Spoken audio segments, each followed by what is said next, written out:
What is up, everyone? StonePost 34 here, bringing you another Growing Up with StonePost. My God, I think it's been at least a month. I don't know. That's due to a few other reasons. One is I haven't been really that motivated to do a lot of videos. I've been doing, some, I don't know, update videos, and haven't been putting up much gameplay. I actually have a whole folder full of gameplay like this game that I've saved, and just haven't had anything that I wanted to talk about over them. So I apologize, but anyway, guys, this is going to be, it's actually just a series of events that deal with girls. And I was looking back at some of my old Growing Up with StonePost. Guys, there's like 5 hours now, I think, of Growing Up with StonePost, and I don't want to sound too conceited, but they are pretty good. Yeah, I think they're pretty good. In fact, I like going back and listening to them. So I think if I can go back and listen to them, unlike some of my early videos, they're actually pretty good. So as you guys know, I always say my first girlfriend, let's just say my first real girlfriend, my first, was from Spain. Her name was Blanca, and we met when I lived in Chicago. She was a foreign exchange student, and we were both juniors in high school.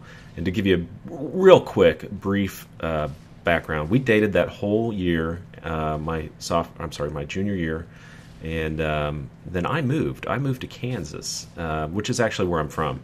My dad was just on loan to teach fiber optics up in the Chicagoland area. So we moved back. She moved back to Spain. We kept in touch. We actually kind of broke up. Not really broke up. It didn't really end that great, and we knew that there would be temptations out there that next year, and I think we were just smart enough to know that the long distance part would be rather difficult. So we kind of split up, kept in touch, and then my senior year, I didn't really date anyone. I mean, I took some people to dances and this and that, nothing major. And then I was a new kid in school, which always makes it difficult. So then that next year, we'd been in touch, and I said, I'll buy you a plane ticket. I had a full-time job, and bought her a plane ticket, which was about $900 back then, and that was 92. 92, and no, it was 93. And she came back and stayed that summer.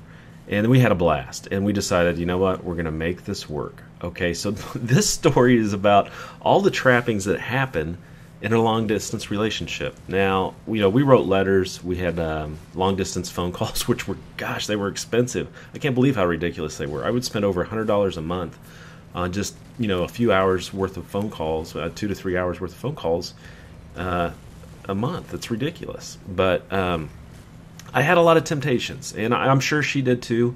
I didn't really want to know about it, and I'm sure she didn't want to know about mine. So let's just go through. I was counting on my hands. I have 3 or 4 girls I could think of that put on the full court press and knew that I had a girlfriend. The first one I was thinking about was Michelle. I'm not going to give any last names, but she was in my political science class.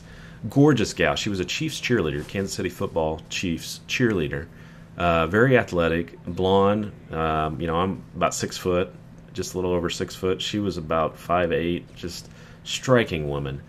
And, we'd meet at house parties, and the flirtation was there, and she'd always, I'm drunk, blah, blah, blah. Which, if you're older, you kind of know what that means when girls start saying, oh my gosh, I'm so drunk. That means that they can't really take responsibility for how they're acting. So, I just tried to stay clear of that, and we were friends. We'd study together and stuff. Nothing ever happened. In fact, the next gal I worked with, and work is probably the hardest place because you actually, and I always try to stay away from work relationships.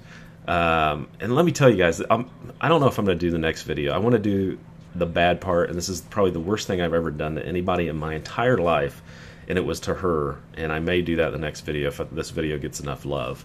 But anyway, Dana was the gal I worked with. This gal was psycho. She was crazy. She was attractive, but I just knew she had a boyfriend at the time, and she was always flirtatious, pushing the envelope, and not anything that I wasn't really attracted to her. But I mean, to the point where she dragged me into a room and start grabbing me, not just grabbing my arms. This would be at a party or something, or at work. She'd pull me into the stock room, and you're just like, dude, part of the enjoyment, I think, is the chase too. You know, and when she's, you know, when girls throw themselves at me, or if they throw them at you, I just find that somewhat disgusting. I don't really. It's not attractive to me. I feel like there's a certain way things should happen, being a gentleman, and not to be accosted by a woman in a work environment. Because I think if I did it, it would be a problem. So nothing ever happened there, which was fine. Now the next one, something almost happened, and this was Jeanette. And I took Spanish in college, which is funny because I was dating a girl from Spain. I never took Spanish in high school. I took 3 years of Latin, and but Latin is a Romantic language, similar to Spanish and French. So if you know how to conjugate verbs in Latin, and if you know how to, we didn't really speak it. We knew how to write it. That's a dead language, so no one really speaks it. You could learn, so it was pretty easy for me to learn Spanish. I mean, some of the words were very similar, conjugations were very similar. So, yeah, long story short, I took Spanish in college, and I went to the University of Kansas. I don't know if you guys know that or not, but went to the University of Kansas and met Jeanette. Now, this gal, you'll understand why. She was gorgeous, and she was half Venezuelan and half American, and her dad was American, her mom was Venezuelan. Gorgeous gal, olive skin, curly, flowing brown hair, and just fun. This gal, you know, I wasn't in a fraternity, she wasn't in a sorority. We kind of got along on that fact. That's how we kind of started talking, and we were like, yeah, it's stupid, we don't need that. Well, you know, we had this class, and it was Spanish 2, and we would hang out the whole time in class. Well, there was an attraction level there. I'm not going to lie to you. She was attracted, I was attracted, and that also added to the us wanting to spend time together. So we would go out, we'd have coffee. She wound up calling me one day. She's like, hey, we've got the big final exam. Do you want to come up to my place? And I'm like, well, where's your place? Well, she lived in an all-girls college dorm. So I wander up there. I wasn't supposed to be there. There's a curfew.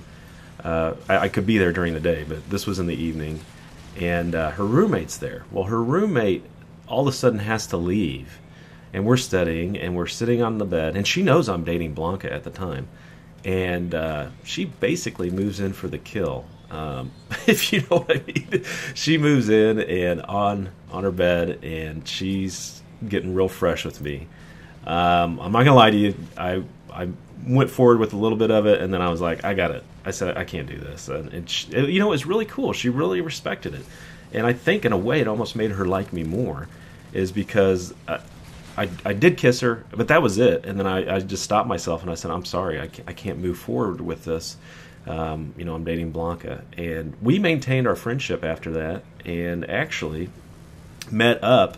About 2 years later, I saw her out, and her and I met up, and we didn't consummate anything, but we just hung out, and I think we realized we were really good friends. So anyway, guys, if you guys want to hear the other story, which is what I actually did, which I'm still embarrassed about it, let me know. Leave a like, whatever.